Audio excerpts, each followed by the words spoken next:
Davi, cara, obrigado por aceitar o nosso convite aí para poder falar sobre um assunto muito importante, sobre a reforma protestante, que a reforma ela possibilitou muitas coisas. Dentre elas, por incrível que pareça, né, Davi, é a internet. Se não fosse a reforma protestante, dificilmente nós teríamos essa liberdade e essa tecnologia. Estou falando bobeira, Davi? Eu acho que você tá certo. Eu acho que pelo que a gente vai ver aí no restante da live, sim, eu acho que você tá certo sim.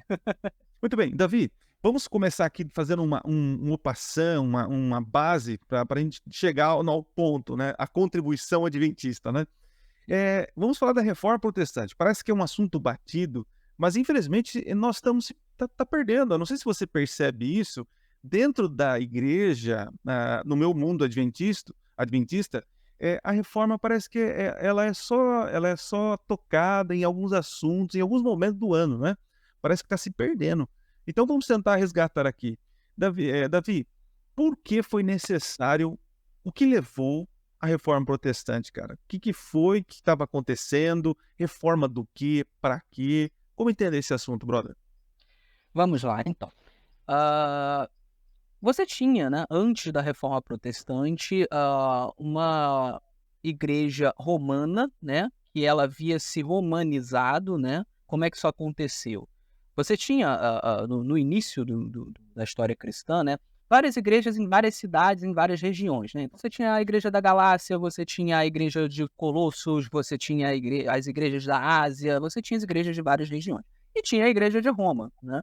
E no início do cristianismo, essas igrejas elas tinham um grau de autonomia, independência, assim, bastante grande, né.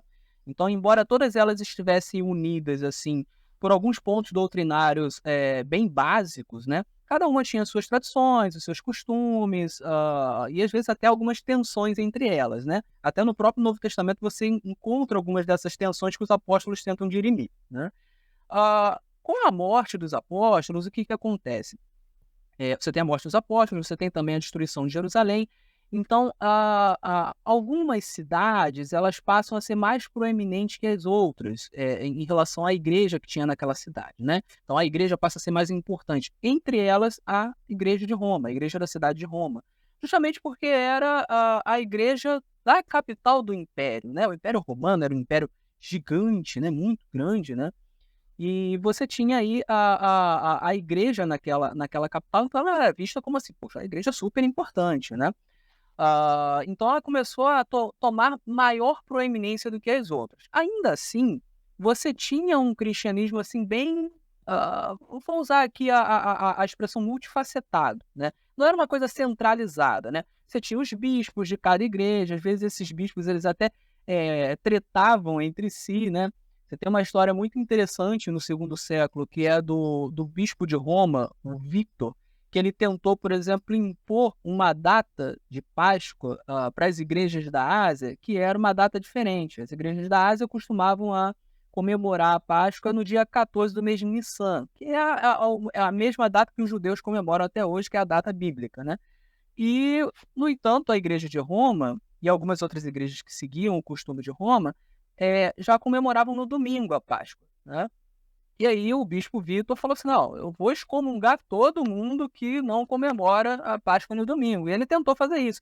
E os bispos não concordaram, então os bispos de cada cidade manifestaram que não gostaram daquilo e tal. Alguns mandaram cartas para ele dizendo: "Olha, não faz desse jeito, a tradição do pessoal lá da Ásia, já é de comemorar no dia 14 de Nissan há muito tempo, isso é uma questão menor", tal. Aí ele voltou atrás. Mas você vê que pode falar. Assim, esse ponto aí que você está levantando é uma característica do que realmente precisou a reforma, porque o autoritarismo eclesiástico começou a reinar. É o que a igreja fala e os outros têm que obedecer, não importa quem seja, né? E isso chega uma hora que o pessoal não aguenta mais, né? É uma ditadura da religião, posso dizer assim, não é isso? Exatamente, exatamente. E assim, tô falando aqui do segundo século, né, você vê que eu voltei lá atrás, né, mas é para poder mostrar como é que foi o desenvolvimento histórico disso, né. Que assim, a igreja não se romanizou de um dia para a noite. Isso foi construído, assim, bem gradualmente, né. Então você tinha lá no segundo século já algumas tentativas de Roma de se colocar como a igreja mais importante. ainda mais depois da destruição de Jerusalém, porque no início, né, Jerusalém era a igreja mais importante, era a igreja onde tinha os apóstolos, o primeiro concílio foi lá e tal, mas depois da destruição de Jerusalém, né, ela meio que perdeu a importância, então ficou um certo vácuo e Roma tentou se colocar como se fosse, vamos colocar assim, a Nova Jerusalém, né? E ela vai construindo esse poderio sobre as demais igrejas, igrejas ao longo do tempo, né? Você vai ter depois aí Constantino, né? Quando o império ele se funde com a igreja, ele passa a ser confessional, o império passa a ser cristão. Então aí você começa a ter algumas transformações dentro da igreja, e isso faz com que a igreja de Roma ganhe ainda mais importância do que antes, né? Que agora o imperador romano, né, era cristão, o Império Romano era cristão, então Roma ganha uma importância muito maior, né? Isso vai sendo construído. Depois, quando Roma é fragmentada, né, você tem lá as invasões bárbaras, o Império Romano é fragmentado, mas aí o que, que acontece? O bispo de Roma ele já tinha uma grande importância nesse período. Então, muitas igrejas já viam o bispo de Roma como sendo o maior dos bispos, né? E aí isso fez com que um imperador chamado Justiniano, que foi o imperador de Constantinopla, Constantinopla foi a parte oriental de Roma que ficou intacta depois da invasão bárbara, né? Então foi embora o Império Romano do Ocidente, né? Foi fragmentado em várias partes, né? Que viria a se tornar a Europa hoje, mas aí a outra parte ficou sendo Constantinopla, né? Que mais tarde viria a se tornar o Império Turco-Otomano, enfim, tem muita história aí pela frente. E aí o imperador Justiniano de Constantinopla, ele vai dizer, né, lá pelos anos 500 e pouco, ele vai dizer assim, olha, o bispo de Roma, ele é realmente o bispo sobre todos os bispos, a igreja de Roma é a igreja, né, é a igreja mãe de todas as igrejas, é a chefe, e eu vou lutar contra todo mundo que for contra essa igreja, né? E é interessante, Davi, que isso é profético, né? Isso está em Daniel, né? Quando tem esse momento que o chifre pequeno aparece no cenário, e aí esse poder que tinha a boca, né? Que blasfemava, que muda os tempos e a lei, né? Tá tudo lá em Daniel. E agora começa essa supremacia, a igreja agora que tem poder do Estado, né? Tem o poder do Estado, né? E agora, o interessante é que foram os francos, né? Justiniano foram os francos que deram poder para Roma, e depois, futuramente, depois de 1260 anos, quando cai essa hegemonia, os mesmos francos, ou os franceses, que tiram esse É poder, verdade, né? é verdade. Na É, verdade, assim, um pouquinho antes de Justiniano, né? Foi o Carlos, ou é Clovis, né? Clovis. Clovis, acho que foi Clovis, né? Isso. Ele, um pouquinho antes de Justiniano, ele já foi muito destacado nesse sentido de ajudar o bispo de Roma, né, que é o Papa, a destruir os seus inimigos, né? É, Então ali e, de- começava de fato a supremacia do e é bispo. interessante que a igreja já tinha exército, já tinham soldados, né? E eles derrubam três grupos, né? Que agora eu não vou lembrar os nomes. Sim, aí esse aí já foi Justiniano. Se eu não me engano, foi É, 530, 534, 538, né? Foi mais ou isso. menos esses períodos, né? O E último foi agora, 538. tendo o poder na mão, a igreja, né, que já começou a, a deitar por terra as verdades, né, interessante, né, para poder eu me unir com o Estado ou ter pessoas agregadas a mim, eu preciso me desfazer da minha identidade, né? E isso já foi acontecendo, a ponto agora que a religião estava ali no ápice, né? No momento ali onde eles poderiam fazer o que quiser e desconstruir a identidade cristã, né? Exato. Então, nesse momento, o pessoal estava feliz e alegre com a igreja, ô Davi? Pois é, então, existe um mito, né, de que, assim, principalmente os católicos, eles acreditam muito nisso, né, de que a igreja, ela sempre foi una, né, até a época de Lutero, e aí Lutero chegou lá e quebrou Bagunçou tudo, tudo. e aí bagunçou tudo. Mas não é É, assim, na verdade, você tem, desde o primeiro século, você tem muita tensão entre diferentes cristãos, né, você sempre teve muitas igrejas, né, porque as igrejas eram por cidades, e elas eram um pouquinho diferentes umas das outras, então isso não é uma coisa do protestantismo, né. Você teve cisões antes de Lutero, né, por exemplo, se você pegar o concílio de Éfeso, o concílio de Calcedônia, você já tinha cisões de igrejas ali. Se você falar, por exemplo, você já deve ter ouvido falar na igreja copta, na igreja assíria do Oriente, essas igrejas, elas fizeram uma cisão com a Igreja Imperial já há muito tempo, 1000 anos antes do protestantismo, né? Uhum. Então você sempre teve essas tensões. Com o passar do tempo, conforme o bispo de Roma, né, o Papa, ele foi ganhando mais poder, você foi tendo tensões com a Igreja de Constantinopla, né? E acabou que você teve em 1024 o chamado Grande Cisma do Oriente, né? Até hoje você tem a igreja chamada Igreja Ortodoxa, né? Ela é separada da Igreja Romana, né? São duas igrejas diferentes, né? Muita gente não conhece aqui no Brasil porque ela é mais comum lá na Europa e na Ásia, né? Mas a Igreja Ortodoxa ela tem mais de 250 milhões de membros no mundo, né? Então, é uma igreja, né, muito, muito popular, muito antiga, né? E que foi uma das que se separou também. Então, assim, você teve muita tensão no seio da igreja, desde sempre, foi aumentando com o passar do tempo, em especial com esse aumento de supremacia papal, né? E aí o que acontece? Quando você vai entrando ali no ano 1100, mais ou menos, você começa a ter uma série de grupos que surgem, né? Que são chamados de pré-reformadores. Eu não sei se eu já estou atingindo a outra pauta ou se eu posso continuar. Não, não, então, é isso que é esse, já estamos aí, é isso aí. O interessante, Davi, é que a reforma, ela não é pontual, apesar de ter uma data, né? A gente tem uma data lá, tal. 517, né? 1517, né? 31 de Isso. outubro de 1517. Historicamente falando, esse é o Isso. marco inicial que se coloca, né? Mas você percebe que na história, Davi, ela é dinâmica. São pessoas que levantam com repúdio dessa liderança eclesiástica, né? Com esses abusos da igreja. E são pessoas que se levantam em diferentes locais com ideias parecidas, né? E interessante que eu costumo dizer assim, que não existe uma revelação, uma progressão da verdade, mas existe a verdade, a revelação ela é progressiva. E também a revelação ela é progressiva e o conhecimento é progressivo, o conhecimento da verdade, que a verdade é uma só. Mas o nosso conhecimento sobre essa verdade, você percebe na história que vai ocorrendo um resgate a isso, né? Isso. O que a igreja, infelizmente, jogou por terra, começa a se levantar. Esse conhecimento da verdade começa a se ampliar em pessoas e grupos, né? Que vão, de alguma forma, já perdendo, desconstruindo essa força, até chegar no auge ali em Martim Lutero. Mas fala aí para nós alguns nomes expoentes, uns pré-reformadores, que nós chamamos assim. Vamos lá, então. Aí a gente vai falar dos pré-reformadores e então vai entender o que foi a reforma, né? Tem Uhum. que fazer todo esse background histórico para poder entender o que foi a reforma.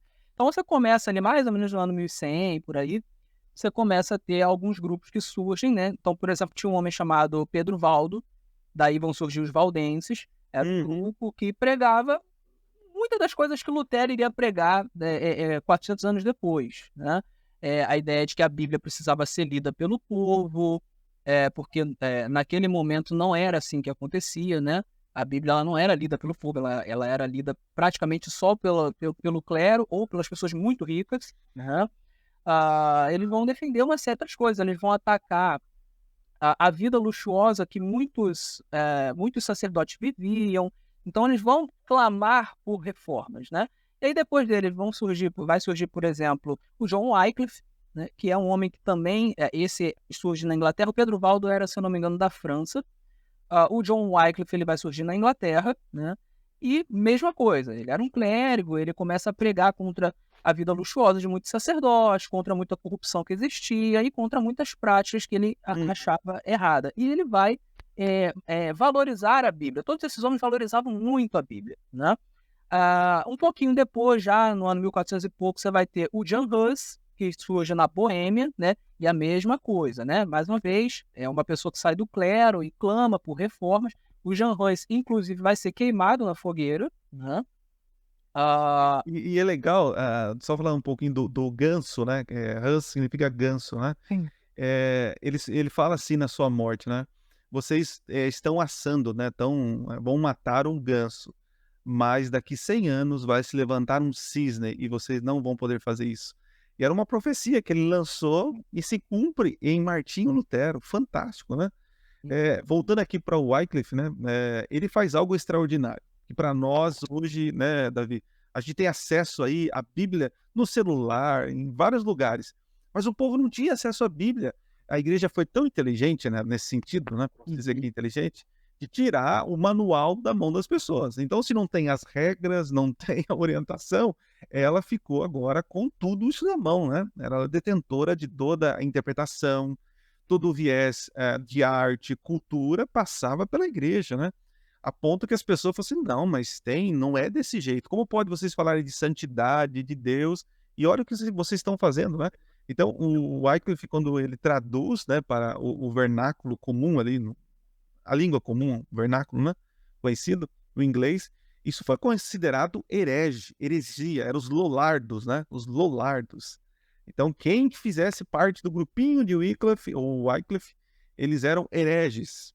A mesma coisa acontece com os russitas, né? Quem fizesse parte do grupinho dos russitas eram hereges. Isso que é interessante, Davi. Quando o conhecimento da verdade ele se amplia, quem aceita isso é taxado pelos outros como herege, né? Mais para frente, o conhecimento da verdade ela é aberto mais. Então, quem recebe esse conhecimento é herege, né? E aí nós avançamos mais um pouquinho. Quem mais aí? E alguma história que você tem aí desses pré-reformadores ou a gente já pode ir para os reformadores? Então, a gente já pode ir para os reformadores. Tiveram muitos, né? Esses são os nomes assim, importantes, né? Mas você percebe que, assim, por toda a Europa começou a surgir pessoas com uma mensagem parecida. Em lugares diferentes, pessoas diferentes, independentes, né? Então você vai ter na Boêmia, você vai ter na Itália, você vai ter em vários lugares pessoas surgindo e clamando pela mesma coisa, né? É interessante também. Eu acho que eu estou interrompendo você demais, eu estou empolgado com o assunto aqui. Sim. Mas é interessante, Davi, que é aos poucos, né? São gotas de verdade, de luz. Deus não despejou de uma vez. Você começa a ver que a igreja enterrou a verdade e agora Deus vai levantando aos poucos as verdades, né? Isso que é legal. Vai lá, toca o barco. Exatamente. Vou mutar aqui e deixar você... Não, que isso. E o que acontecia muito também era o seguinte, havia muito debate nos círculos acadêmicos. O que começou a acontecer muito é que esses debates começaram a sair dos círculos acadêmicos, né? Então, aquilo que estava borbulhando no seio da academia, né? E os acadêmicos, você começou a ter uma necessidade de vamos colocar esse negócio para fora. Isso aqui não pode ficar só aqui, não pode ser só uma discussão acadêmica, né? E aí, então, você tem o Lutero, né? O Lutero, ele é o mais famoso dos reformadores, né? E, assim, ele meio que dá o pontapé inicial, né? Porque quando ele prega as 95 teses, né, na porta do castelo de Wittenberg, né? As 95 teses, para quem não sabe, né? Elas eram referentes a aquilo que se chamava de venda de indulgências, né? Então, uma das práticas errôneas da igreja naquela época era vender indulgências. O sujeito cometia um pecado, ele ia lá se confessar, e aí o padre falava assim, bom, olha só, você vai pagar tanto, e aí o seu pecado vai ser perdoado. É interessante que essas 95 teses, Davi, não vieram do nada.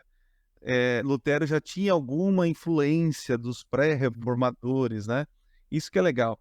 E é interessante que quando ele se torna doutor e começa a ensinar a Bíblia mesmo, né? Lá no mosteiro, ele começa a romper com uma coisa muito, muito assim forte do que no estudante de teologia naquela época, ele poderia até ler o texto bíblico, mas já tinha a orientação do lado e a interpretação. Ele não poderia fugir disso. E Lutero tira essa interpretação e deixa agora o estudante por si só, guiado pelo Espírito, assim, crendo, né, que a palavra de Deus por si só, ela ia produzir, ela ia ser interpretada, né? E isso é revolucionário naquela época, né, Davi? Exatamente, né? Então, assim, o Lutero, ele prega essas 95 teses, né, que são as 95 teses pela justificação pela fé.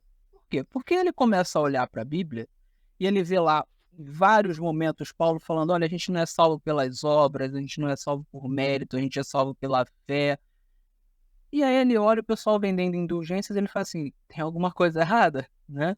Como é que o cara ele vai vender perdão? Como é que você vai conseguir perdão, benefício, mérito diante de Deus comprando Deus, né? Então ele percebe que tem alguma coisa errada ali. E aí ele prega essas 95 teses, que naquela época era uma forma de você iniciar um debate acadêmico, né? Só que isso rompe a academia, né, e as pessoas começam a conhecer Lutero como aquele cara que, olha só, ele está apontando aí os erros do clero e tal. E aí começa uma grande batalha entre o Lutero e as pessoas que defendiam os erros da igreja, incluindo aí a venda de indulgências, né? E Lutero... E interessante, né, o Davi, de que naquela época não tinha WhatsApp, não tinha internet, né? Hoje é rapidinho, a informação ela é disseminada, ok, beleza. Mas naquela época havia algo que ajudou Lutero. Primeiro, a imprensa, né, que surge com Gutenberg, né, que vai lá e começa a produzir o material imprimir o material de Lutero, da Reforma, e fora que o pessoal, eles estavam sedento por isso, né? Eles distribuíam, eles vendiam, né, enfim, havia um clamor do povo realmente por uma liberdade de consciência, algo que Lutero estava trazendo, né? Porque a igreja, infelizmente, estava oprimindo tanto o povo, conquistando dinheiro com as indulgências, né? Vendendo perdão e tantas outras coisas. E a reforma, através de Lutero, que foi corajoso, ele começa aí essa reforma que nós podemos dividir em duas partes, né? Que é a conhecida a reforma acadêmica, né? Posso dizer assim, tem outro nome, né? Magisterial. Magisterial, que são os pensadores, né? Interessante, uma reforma sempre começa com o cognitivo, né? A pessoa pensa o porquê, para quê, onde vai, né? E depois, mais para frente, nós vamos falar da reforma radical, né? Que era um pouquinho diferente, mas estava no caminho, né? Segue lá, vou fechar a boca aqui, vai. Exatamente. Então, você vai ter Lutero, né, surgindo, aí em outros lugares você vai ter outros reformadores surgindo mais ou menos na mesma época, alguns inclusive independentes que vão se conhecer só depois, né? Então você vai ter Zwinglio, você vai ter Calvino, né? Você vai ter toda essa primeira leva de reformadores com ideias muito parecidas, né? Todos eles vão defender, por exemplo, como você falou, né, a ideia de que a Bíblia interpreta a si mesma, a ideia de que a gente não pode considerar a tradição como sendo infalível, que a Igreja Católica ela vai entender que a tradição e o magistério, em especial o Papa, eles estão no mesmo patamar da Bíblia Sagrada. Então, tudo isso é infalível, né? E, no entanto, Lutero ele vai olhar e vai falar assim, olha, não há nenhuma base bíblica para dizer que tradição e magistério são infalíveis, né? E quando eu olho para a tradição e para o magistério, eu vejo que houve vários erros ao longo dos séculos, continua tendo erros. Hoje tem contradições, então, assim, se eu tenho que ficar com alguma fonte, eu vou ficar com a Bíblia, né? E aí que surge a ideia do sola scriptura, né? A ideia de que você precisa derivar as doutrinas da Bíblia Sagrada e não de mera tradição e não da mera cabeça do clero, né? E você precisa interpretar a Bíblia com base na própria Bíblia Sagrada. Claro, com as regras básicas de interpretação, com a iluminação do Espírito Santo, né? Não é você tirar coisa da sua própria cabeça, mas é realmente você interpretar a Bíblia pela própria Bíblia, né? Então, todos esses primeiros reformadores, eles vão ter isso em comum, né?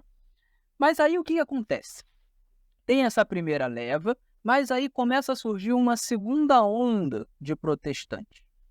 Davi, então nós temos essa primeira leva de pré-reformadores, reformadores, que eles queriam reformar o magistério, a questão acadêmica, a teologia, né? E também eles não tinham, assim, em Lutero começa agora a criar algumas ramificações, mas até Lutero não queria fazer uma igreja luterana, né? Ele queria que a igreja reconhecesse, pô, vocês estão errados, não tá bom, vamos arrumar isso aqui. Mas a igreja não, ela começou um negócio forte, a contra-reforma, né? E aí começa a surgir outros grupos que pensam assim, não, chega, igreja é igreja, Estado é Estado, rompe esse negócio, né? Que agora começa a tal da reforma radical, é isso? Bora lá. Exatamente. Essa é justamente a grande diferença entre a primeira leva de reformadores e a segunda leva de reformadores. E o que acontece? A primeira leva de reformadores, ela ainda tinha muitos vícios católicos. Eles reformaram muita coisa, eles pensaram em muitas coisas, eles retornaram a muitas coisas que eram as corretas. Mas eles ainda tinham alguns vícios católicos, é natural, né? Você tinha ali mais de 1000 anos de domínio católico romano, né? Você não vai resolver isso em uma geração, né? E aí o que acontece? Um desses vícios católicos, eu vou falar dos dois principais, um desses vícios era a ideia de que o Estado precisa ser confessional, né? Era um vício católico, né? o Estado e a Igreja é uma coisa só, né? Desde Constantino era assim e ficou assim e era visto como sendo o normal, o natural, o correto. Então, quando os primeiros reformadores surgem e eles conseguem reformar as suas nações, aí vamos lá, Alemanha e tal, as nações que se tornam protestantes, os príncipes que se tornam protestantes, eles criam estados confessionais. Então você agora passa a ter um estado luterano, um estado calvinista, um estado... Os estados passam a ser confessionais. Você tem a igreja na Inglaterra que é anglicana, né? O estado é anglicano, né? Estados confessionais tais como eram os estados católicos. E isso é um problema muito grande, porque o que acontece? Ah, Quando você olha o Novo Testamento, você percebe que o que te faz cristão não é você nascer em um determinado país, não é você nascer em um determinado estado. O que te faz cristão é você crer em Jesus como Senhor e Salvador. A entrada na igreja, ela não é uma entrada por meio de etnia ou por meio de governo, não, ela é uma entrada por meio de fé. Então, esses reformadores de segunda onda, né, eles começam a falar assim: olha, a gente precisa separar Estado de igreja, são duas coisas diferentes. E aí vem o segundo vício, né, que era a ideia de que as crianças deveriam ser batizadas. Né? Isso vem da Igreja Católica e os primeiros reformadores batizavam crianças. Né? E aí era até uma forma da criança já nascer naquela religião. Então, a criança tinha alguns dias de nascida, não sabia de nada, mas ela já era batizada no luteranismo, ou no anglicanismo, ou no calvinismo, né? E isso é um problema muito grande, porque, assim, mais uma vez, a entrada na igreja ela se dá por meio da fé, e não por meio de algo externo. Então, você batizar uma criança que não tem a menor noção do que está fazendo, né? Só para fazer número, para dizer, olha, eis aqui um luterano, eis aqui... Não faz sentido. Então, esses reformadores radicais, eles passaram a se contrapor, principalmente essas duas ideias, né? Então, eles queriam ir ainda mais para a Bíblia Sagrada. E eles perceberam que, assim, olha, não tem batismo de criança na Bíblia. Não tem esse negócio de estado confessional na Bíblia. Vamos voltar para como está na Bíblia. Vamos voltar para a igreja primitiva.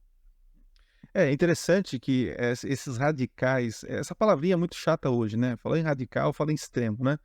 Mas eles realmente Já eles pensa em homem-bomba, já pensa em isso, terrorista. isso, é. Então, no contextualizando, o pessoal realmente queria, ó, a igreja no seu lugar, Estado no seu, né?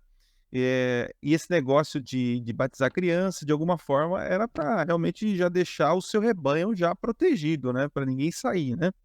E é interessante, Davi, que até que esses radicais, né, esses anabatistas, né? Eles, no começo, eles eram bem violentos, né, e fora que os próprios reformadores perseguiam eles e matavam eles. A morte anabatista, que era conhecida lá como, o segundo batismo, né, eles amarravam os anabatistas em troncos, né, no rio, e viravam um tronco e a pessoa morria afogada. Falavam assim, tipo assim: "Ah, vocês querem ser batizados novamente? Então receba o batismo". Algo triste.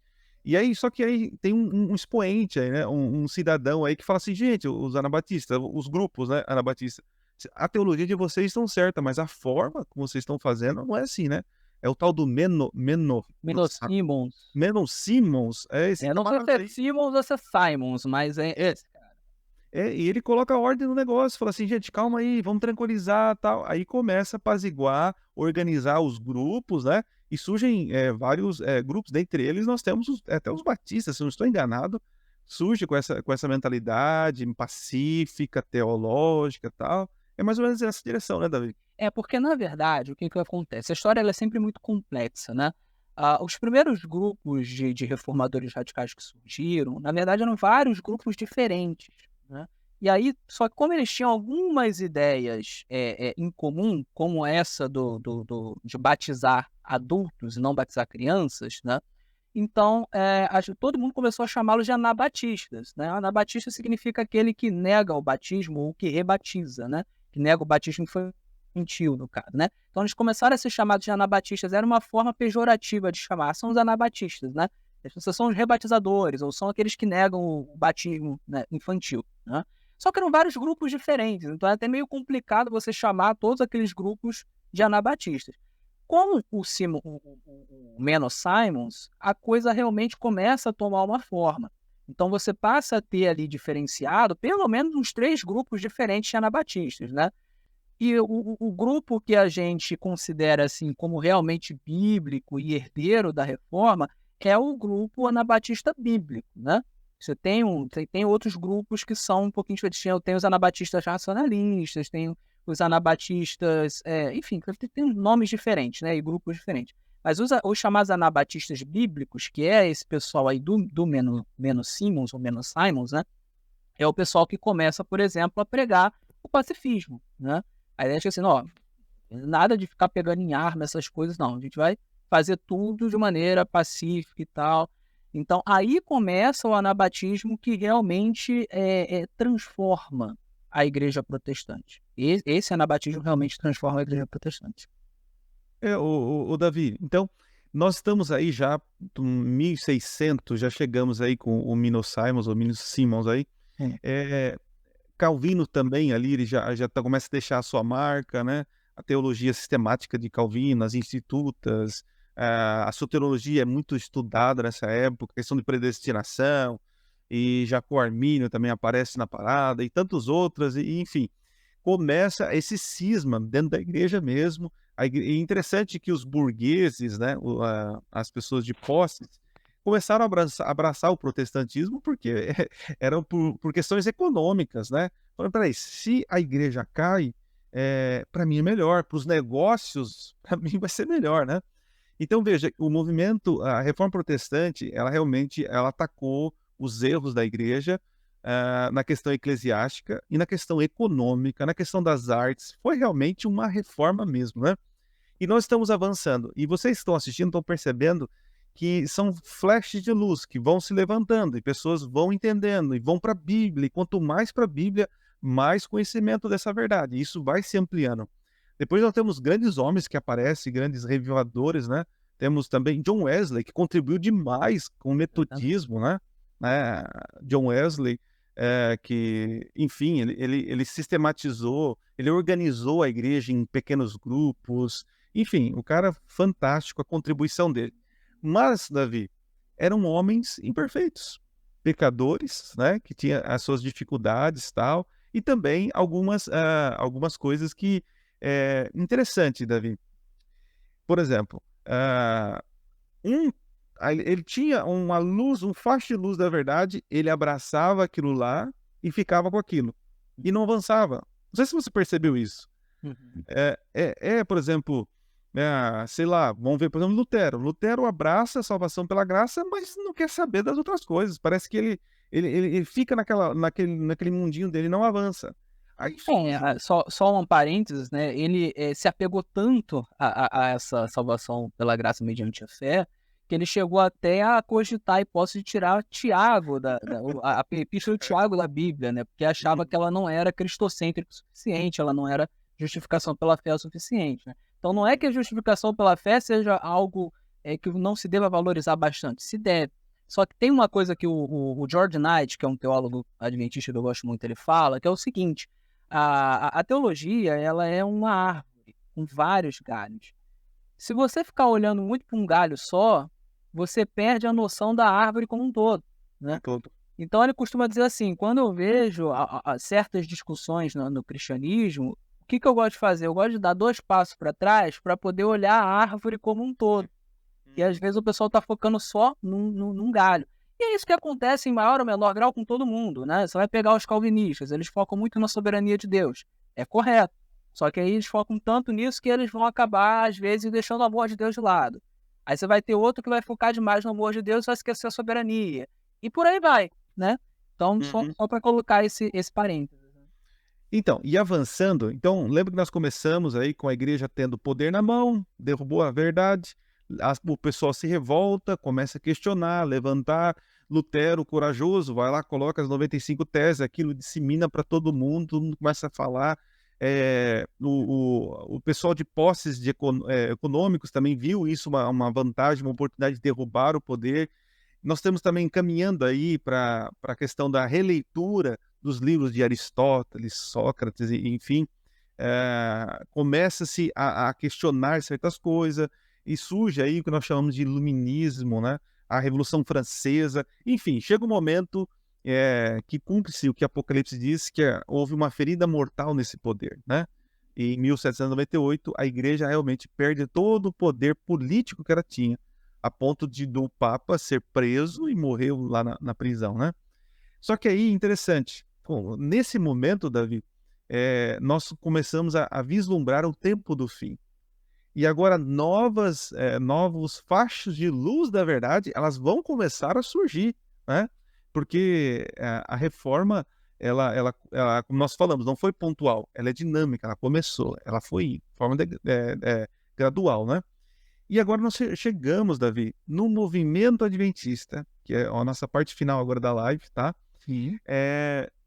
O que os adventistas podem ou estão contribuindo para a reforma protestante, tá? Eu queria que você agora começasse a pincelar. Se John Wycliffe trouxe a novidade de traduzir a Bíblia para a língua do povo. Se o Hus falou que indulgência é coisa errada. Se Lutero falou que salvação é pela fé. Então, são pontos importantes, relevantes, verdadeiros. Mas e nós, os adventistas? O que contribuíram? O que nós contribuímos? Estamos contribuindo? Muito legal a sua pergunta. Então, para a gente responder essa pergunta, a gente precisa entender que o adventismo ele não surge num vácuo, né? Um vácuo histórico, né? Do nada surgiu o adventismo, né? Não é assim, né? Ele vem na esteira de todos esses movimentos que a gente falou, incluindo o metodismo, né? E alguns outros movimentos também. Esses movimentos, eles vão fazer com que surjam ideias diferentes de vários lugares diferentes que acabam sendo agregadas em uma plataforma só, né? Então, o adventismo ele começa a agregar coisas, né, que vêm de vários movimentos diferentes e algumas delas que, vamos colocar assim, não tinham pegado, né? Então, por exemplo, você vai pegar os batistas do sétimo dia. Os batistas do sétimo dia eles são 200 anos mais novos que o movimento adventista. Uhum. No entanto, a ideia do sábado não pegou no mundo protestante. Né? O número de batistas do sétimo dia sempre foi pequeno e é pequeno até hoje. Né? Hoje você tem cerca de 50 mil batistas do sétimo dia. Né? É muito pouco. Né? Mas aí o que acontece? Né? A mensagem do sábado dos batistas do sétimo dia chega naqueles que se tornariam adventistas e o adventismo coloca dentro da sua plataforma. Né?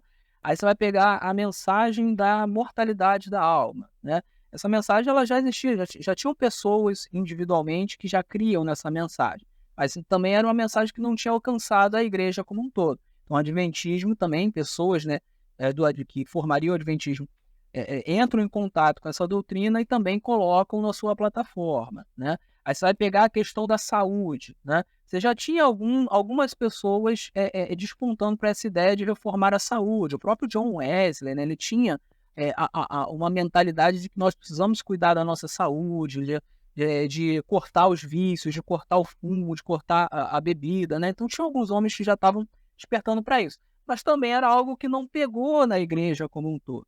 Então, o adventismo, ao entrar em contato com essas ideias, foi lá, colocou também na sua plataforma. Então, o adventismo foi pegando várias ideias, né, que não, que eram verdades, que não pegaram, né, no meio cristão, não pegaram no meio protestante, né? Ele foi reunindo sobre uma plataforma comum, né? E você tem também as verdades sobre o santuário, que existia em alguns outros movimentos, mas de uma maneira muito fragmentária. Então você tinha alguns movimentos que já falavam sobre um santuário no céu, já começavam a enfatizar isso. Aí você já tinha outros movimentos que falavam outra coisa. Aí eles foram juntando essas coisas, né, sobre uma plataforma comum. Então, a grande contribuição do adventismo na reforma protestante foi ter criado uma plataforma comum com uma série de doutrinas e ênfases que foram esquecidas ao longo do cristianismo e que precisam ser relembradas, principalmente agora no tempo do fim. Vamos imaginar o seguinte, a história está chegando no seu final. Obviamente, Deus quer que aquilo que sempre foi verdade e que foi esquecido ao longo da história seja resgatado. por exemplo, o sábado. Não faz sentido, se o sábado realmente é válido na nova aliança, nós cremos que não faz sentido que o mundo acabe sem que isso seja revelado, sem que isso seja resgatado. A verdade vai ficar jogada por terra? Não faz sentido. Então é importante, nesse tempo do fim, que essas verdades sejam reveladas. O sábado, a mortalidade da alma, o fato de que não há um inferno eterno queimando para sempre, né? Essas coisas, né, precisam ser desenterradas, né? Quando Jesus voltar, ele quer que essas verdades elas tenham sido, por fim, resgatadas, que a reforma, enfim, tenha chegado ao seu termo, né? É uma forma, inclusive, de você dizer assim, que Jesus realmente venceu doutrinariamente, né? Porque o diabo tentou na igreja destruir todas as verdades, mas aí Deus foi levantando reformadores ao longo da história para poder levantar essas verdades, e então, quando ele chegasse, todas elas estivessem em pé. Davi, é muito importante o que você falou, né, para quem está nos assistindo, né, que às vezes são críticos ou talvez ignorantes num bom sentido, né, que não conhecem o assunto, né? Então, boa parte das doutrinas adventistas não foram tiradas da cabeça de Ellen White, então, por favor, parem com essas ideias, né? Boa parte das doutrinas, eu falo boa parte, eu estou falando quase 90%, porque a única que a gente pode dizer assim que teve um avanço bem considerável foi o do Santuário Celestial, né? Porque o sábado vem dos batistas do sétimo dia, né? Então a gente estuda, começa a se sistematizar a teologia, né? Reforma de saúde, já tinha pessoas falando sobre isso, né? Esse conceito do cuidado com o corpo, aquela coisa toda e tal. A aniquilação, né? O aniquilanismo, não sei se é assim. Aniquilacionismo, Isso. um homem grande. Esses palavrões aí eu me complico aqui. Então já existia, né? Outra coisa interessante que o adventista resgata, ele resgata através do movimento millerita, né, essa questão de interpretação bíblica mesmo. A Bíblia interpreta a Bíblia. E quando surge o movimento adventista, existe realmente, não se ofenda que eu vou dizer, mas existe uma Babilônia no sentido de confusão. Muitas coisas sendo pregadas e faladas, né? E existe um movimento ali que está tentando dar uma direção para a questão profética, né? A leitura, o estudo do Apocalipse, de Daniel, né? Essa ênfase profética, ênfase nas 3 mensagens angélicas de Apocalipse. E uma coisa interessante, o que predominava na época era o pós-milenismo, era a questão do positivismo, de que agora, com as descobertas, o homem agora vai conseguir, pelo raciocínio, razão, a gente vai conseguir remédios, vão produzir alimentos, enfim, esse positivismo, né? A interpretação do pós-milenismo, em que Jesus voltaria somente no final do milênio, era muito forte. E o adventismo ele até rompe com isso, a ponto de dizer o seguinte: não, Jesus volta antes do milênio, é o pré-milenismo, né? Então, assim, o adventismo ele resgata muitas coisas, né? E ele avança em outras direções. Interessante, se a gente puder fazer aqui uma imaginação aqui, né? Por exemplo, eu estou com os móveis do santuário, Davi, me permita aqui. Uhum. O sacrifício, né? Ele foi deitado por terra, a ponto de, no sentido de que, claro, Jesus morreu, não precisa mais do sacrifício, né? Mas o que Jesus fez morrendo, que é o suficiente para pagar o preço do pecado, Roma vai lá e diz: não, você não precisa crer nisso, você tem que pagar através de indulgências, né? E aí você vê a verdade do sacrifício sendo restaurado por Martinho Lutero e outros, né? Depois você tem a pia, né? A pia, o batismo, e a verdade do batismo foi restaurada, não foi? Né? Através dos anabatistas, a questão do batismo pela consciência, né? Ok, a pessoa precisa crer do que está fazendo, né? Depois, entrando no santuário, nós temos aí a mesa dos pãezinhos, né? Do santuário. E aí a questão da providência, o pão da vida, a palavra de Deus, isso foi restaurado na reforma. Depois nós temos o candelabro, que é a luz que ilumina, né? Jesus a luz, o Espírito Santo ilumina a verdade, a Bíblia, somente a Bíblia, e foi restaurado, está aqui, né? Depois nós temos o altar de incenso, né? De intercessão. Quem falou muito sobre isso foi Calvino dizendo que a gente não precisa de intercessor, nós temos um intercessor que é Jesus Cristo, não precisa dos papas, dos padres para interceder por nós. Beleza. E interessante, Davi, que nós chegamos aí em 1700 e alguma coisa, quase 1800, com essas verdades restauradas. Legal. Porém, faltava algo para ser restaurado, né? Nós tínhamos, para falar sobre o juízo, e interessante que esse móvel foi restaurado no movimento adventista, falando sobre o juízo, né? E interessante, Davi, que dentro da arca tinha os 10 mandamentos, que precisavam ser restaurados, né? Então, olha que interessante aí a progressão da revelação, né? E o adventismo, é possível ver a contribuição do adventismo para a reforma, né? Então, eu fico muito chateado às vezes, Davi, não sei você, com certeza já viu, as pessoas dizendo que nós somos hereges por trazer coisas novas, né? É igual naquele caso. Lembra que o John Wycliffe foi considerado herege porque publicou a Bíblia, né?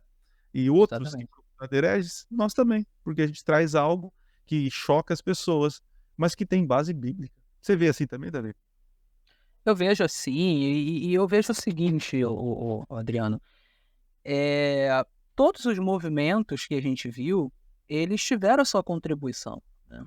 Então, eu acho que não faz sentido você diminuir nenhum deles, né? E não faz sentido você diminuir o movimento adventista. Todos eles foram usados por Deus para levantar verdades que precisavam ser levantadas. Pegar, por exemplo, o pentecostalismo, né? Ele também teve sua contribuição, né? O dom do Ele, Espírito, né? A o dom do continuidade. espírito, né? A ideia de uma vida prática cristã mais forte, né? Então, assim, todos os movimentos foram usados e são usados até hoje por Deus. E o adventismo não é diferente, né? O problema é que você tem esse preconceito muito forte, né? Ah, não, os adventistas e tal. Mas às vezes, muitas vezes as pessoas elas não param para sentar e dizer assim, "Pô, mas o que é que esse pessoal está falando? Será que não tem base bíblica? Será que eles realmente não estão reformando alguma coisa que precisa ser reformada na igreja? Assim como outros reformaram, né? Assim como os anabatistas quando vieram, né? E o pessoal falou, não, esse pessoal é louco, como assim? Vai batizar de novo? O pessoal já foi batizado quando criança e tal. E hoje em dia a maioria dos protestantes concorda, pô, os caras estavam certos, né? Então será que não é o caso dos adventistas? Então é um caso a se pensar, né? Eu acho que a postura do protestante, né, de todo o protestante, incluindo nós mesmos, nós adventistas, é sempre avaliar as coisas com cuidado, né? Se alguém está trazendo alguma coisa, se algum movimento está trazendo alguma coisa, não seja assim rápido para poder julgar e dizer assim, não, isso aí é heresia e tal. Não, vamos avaliar o mérito da questão. De repente, o movimento está trazendo alguma coisa que é correta, né? Eu digo mais, nós mesmos não devemos cair no erro de achar que assim, não, agora que os adventistas chegaram, nós chegamos, não tem mais nada para resolver, nada para reformar, nós somos perfeitos, né? Temos toda a verdade. Temos toda. Olha que. A gente pode se surpreender. O próprio É, movimento adventista, ao longo das décadas, foi se reformando, né? Se você sim. pegar o início da história adventista, você vai ter ali muitos erros doutrinários que foram sendo reformados, né? Inclusive erros que Ellen White ajudou a reformar também, né? Por exemplo, você tinha muitas pessoas que eram antitrinitarianas no início do adventismo, né? E aí Ellen White vem, começa a falar, poxa, não é assim, gente, olha só, Jesus é Deus e tal. Aí o pessoal começa a estudar mais um pouquinho, pô, realmente, é verdade, né? Você tem várias questões que vão sendo reformadas dentro do próprio adventismo, né? Então, assim, eu finalizo essa fala aqui dizendo o seguinte, como protestantes, a gente deve velar por aquele lema, igreja reformada sempre reformando, né? Isso significa que a gente tem que ter humildade para poder olhar um movimento e falar assim, olha, não vou julgar antes de avaliar. Eu vou avaliar porque pode ser que esse movimento esteja trazendo verdades bíblicas que foram esquecidas no passado. Muito bem. Bom, gente, vamos terminar. Ô, Davi, obrigado, viu, cara? Obrigado. Deus abençoe você.